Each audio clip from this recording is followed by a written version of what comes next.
Hi everybody, how you doing? Okay, we're coloring. Get all this junk out of the way. We're in the way. Been working on Charlie a little bit. Sorry. Hope you're doing good today. Hope you're all cheered up. Got quite a bit done with him as just basically, base coat and that kind of thing. And I'm gonna do some little cheeky stuff and try it all out. I did use the oil pastels, these guys, on his hat. These guys. Oh my god, they're so much fun. And it gave a little richness to the black in his hat, I feel. And I put a light cream color around here. And now I want to try something with a little bit of brown. I'm just going to use this gel pen and smudge it ever so gently. I just want a little bit of definition there. How you guys doing? You good? Good. I'm doing this, actually I am doing a buddy color with Heather at Heather and Felt, and she just knocks it out like it's just, nothing. I am a little behind the curve on that. I really wish I'd gotten it done quicker, but I don't go as fast as her. But I'm so grateful for her teaching me how to, see, I'm just going to smudge it in ever so slightly. I want these windows to look a little irregular because I'm kind of assuming this place has been around a while. And I just want to give it a little definition, if you know what I mean. So I'm just doing that. And then for his scarf, I did wind up going out red. It looks really kind of orangey in this light. I'm going to try turning the light down a little bit. Let's see if it makes a difference. Kind of does, right? Softens it up a bit. It really is a deep red, and I think it will show that when I photograph it. And what I did, I'll show you. I had, hold on, sorry. Why are these pencils running amok today? They're everywhere. What do they think they are? Okay. On the scarf, I started with her. And she is a Prismacolor Premier Magenta. And I just kind of went lightly on the edges. Always leave the middle clear because you want to have your light, popping on him. And I did that over here and over here. And then I took a darker one. And this is actually a Crimson Lake color. I love Crimson Lake. To me, it doesn't read red enough. And so I just put a little bit of it around the edge. Then I took gel marker. Ta-da! These are cedar gel markers. Now, I got to talk to you about my marker situation because I use it a lot when I want to downshade things. Neons are my favorites. Pastels. These come out like paint. I'm not kidding. The more solid colors and the neons and the pastels really come out a lot thicker, and they're very liquidy, and they're very smudgeable, and that is what I love about, see this red, I needed it to be more of a little popper red, and I left a little bit undone so you could see what I do. And all I'm doing is putting it over the crayon or over the pencil. Really important. If you put it over a pencil, it will move and it will dry slower, which gives you more opportunity to play with it, darken it, or make it heavier. So that's all I'm doing is just getting a little bit of this red out and then just gently touching it with my finger and smudging it. And look how much deeper it comes out, and it's beautiful. And it'll take away any of the tooth lines you want, or if you want a darker shadow around the scarf, just move it ever so slightly. If you mess up, which I do all the time, and then see I did a little around here too, and just barely touch it, and that's what happens. Some of it will come off on your finger, but it washes up with plain water. These are water-based, so they're really cool that way. And then take a brown, or this is almost a skin tone. This is so beautiful. And I can't believe all these things are like under 30 bucks for a full container of them with refills. So, and you get the refills for like $10, you know what I mean? But I put a little bit of dark, I put a little skin tone in here. And then smudged it a little because I want this to look a little darker, you know. And then you can even do it with brown. If you have your brown marker, you can do it with a brown marker. Put a touch of the brown over the red. Holy cannoli, you would not believe. Look at how rich it makes the color. It just, do you see what happened there? It just pops it. Here, let me try to zoom it in. Gently move it over. There you go. See what happened? Yeah. Okay, I gotta zoom it back out now. I know you don't want to see all this mess because, girl, I got crap everywhere. I do. I have pencils and pens and markers and Posca. Did a little Posca, you know, around his eyeball there. Just a touch. I'm doing a little touch of Posca up in the windows too. These are going to be darker, so I have to go all around there. But I did take the blue from the metallics. These things are so much messier. The skin tones are easy to work with. I haven't really caught the magic of these yet, but I'm playing with them, and I figure we'll just learn together. But just a little tap, and then this happened. And then you can color over it with a pencil, or you can, you know, brush it off if you don't like it. But it has this little shimmer, and it does shimmer on the page. So I found them to be fun. These little puppies are like $10, $12. They're not expensive. And if you're just playing around with chalks and getting to know them, then, oops, sorry.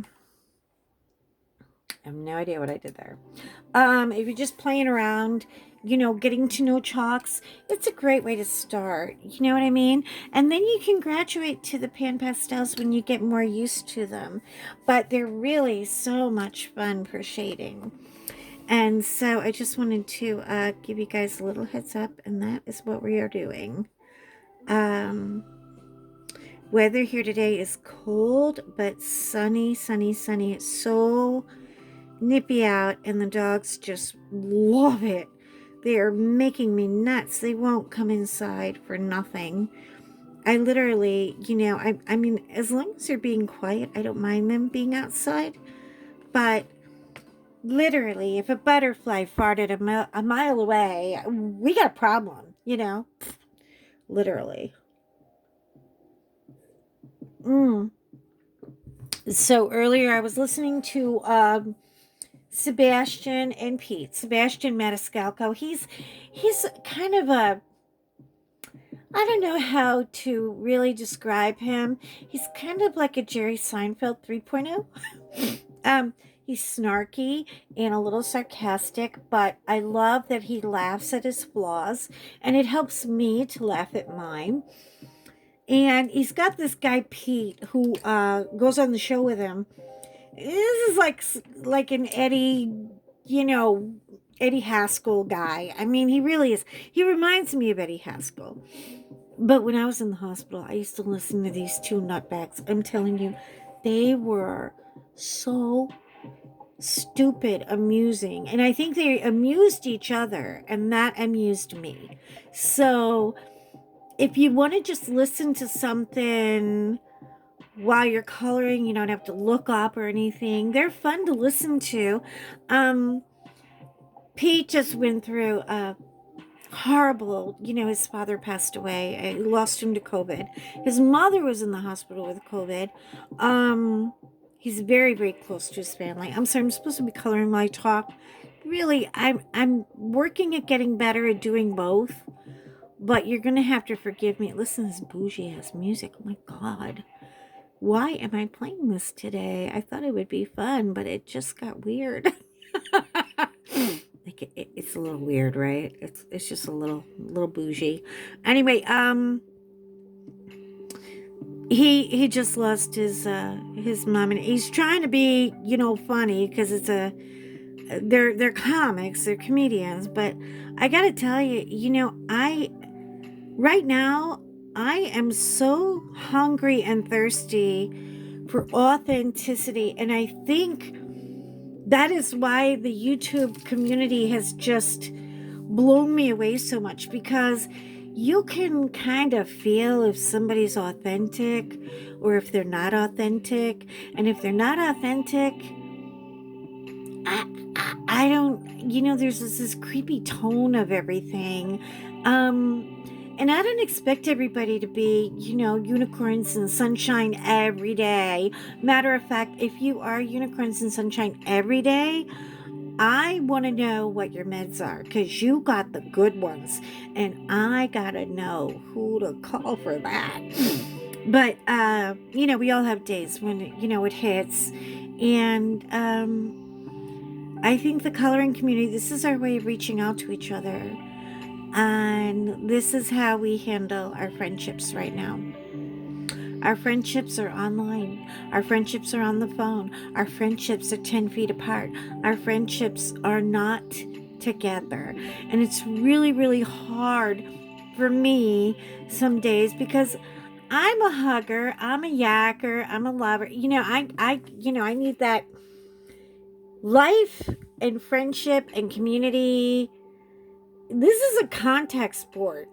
We all need human contact. I'm very, very fortunate that John will reach over and scratch my back when I need him to, and that John will walk the dogs when I don't even want to look at them, or I'm too tired, and he'll take out the trash, and he does so much for this family, and I love that I can reach out and touch him. But I know there's a lot of you out there who don't have that, and I know how it feels, because when I was in the hospital and the hospital was on lockdown, oh, I'm telling you, sometimes even the nurses couldn't touch you, because it was the beginning of lockdown. They didn't know what was safe and what was not safe. And they were coming and going in my room with PPE so fast, peeling it off and putting it on. And, here, honey, you got to wear gloves. We can hold each other's hand, but you got to wear gloves, and you got to wear a mask, and you couldn't talk to them without a mask on. You know what I mean? And one thing I learned about the mask, which not just the fact that it'll save your hide, but it didn't take me long to figure out the things I say. If you're not looking at my face, it's a real good possibility you can just completely misstrued my expression when I'm saying it.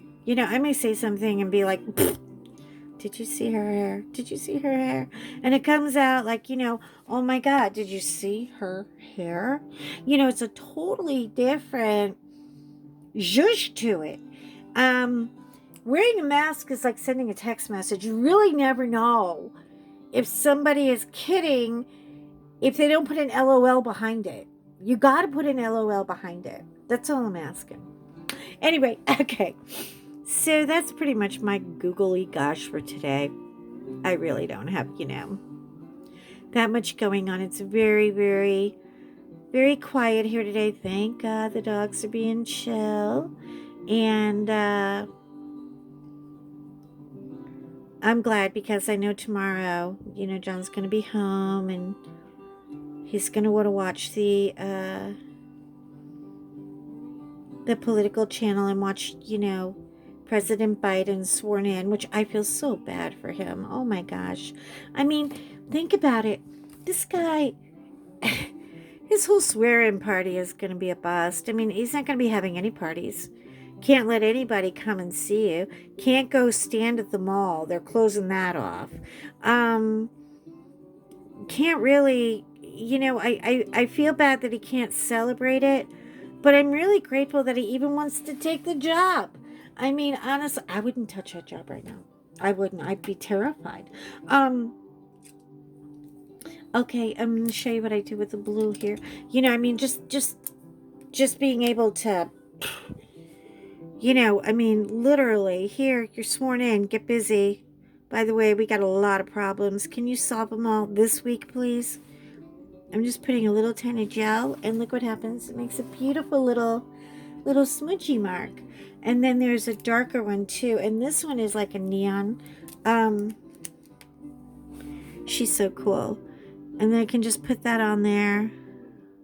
It's a little darker. I don't want all the windows to look exactly the same. I need them to have different lights and darks. But see, you just barely touch it. That's all you do, is just barely. You don't have to rub it in. You're just touching it and moving the ink.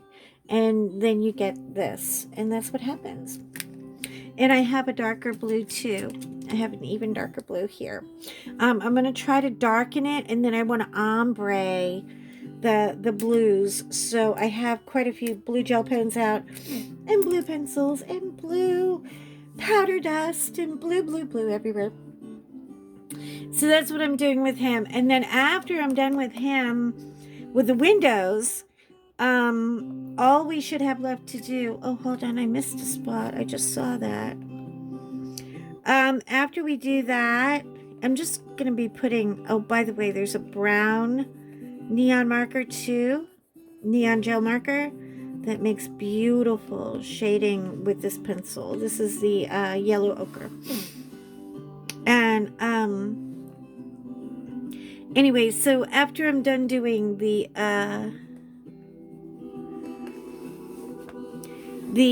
window panes, then all I'm going to do is the gel leaves with the pom poms, and I will pop in and show you what I'm doing with those. Not that, you know, you guys need any lessons from me. I'm just an observer. Really. And I just like to play with my toys and mix them all together. I don't think I have any page that is one particular medium. I don't think I've ever done a page with one medium. I'm thinking about it now. I mean, you know, the pages start to blur together after a while because you do so many of them, but I really don't think I have. And that's okay. You know, I mean, there are people who are loyalists and they just want to do all the page with all the same color. I just like mixing everybody together. I think it's kind of fun. I really kind of do. But look, you do you, girl, okay? Whatever you like best, you go ahead and go for it. For me, I get the color I want, I get the shade I want by letting everybody jump in the sandbox and play together. And that kind of, you know, that kind of thing works for me. I keep going back and forth with this Charlie. I keep mixing around with him and adding a little and adding a little. I swear, I don't even, I don't know what color he's going to be when I'm done. I hope I'm done with him, but then I see a spot where it, oh, like it looks a little too light there, and I want to add a little of this here and a little spot here, and, you know, I just can't leave him alone. When do you know that you're done? That should be the question of the day. When do you know that your artwork's done and that you are good with it and you don't have to add any more to it? So let me know. Comment down below. Like and subscribe if you feel like it. And I love you guys. Shine on and have a great, great day. Take care. Bye now.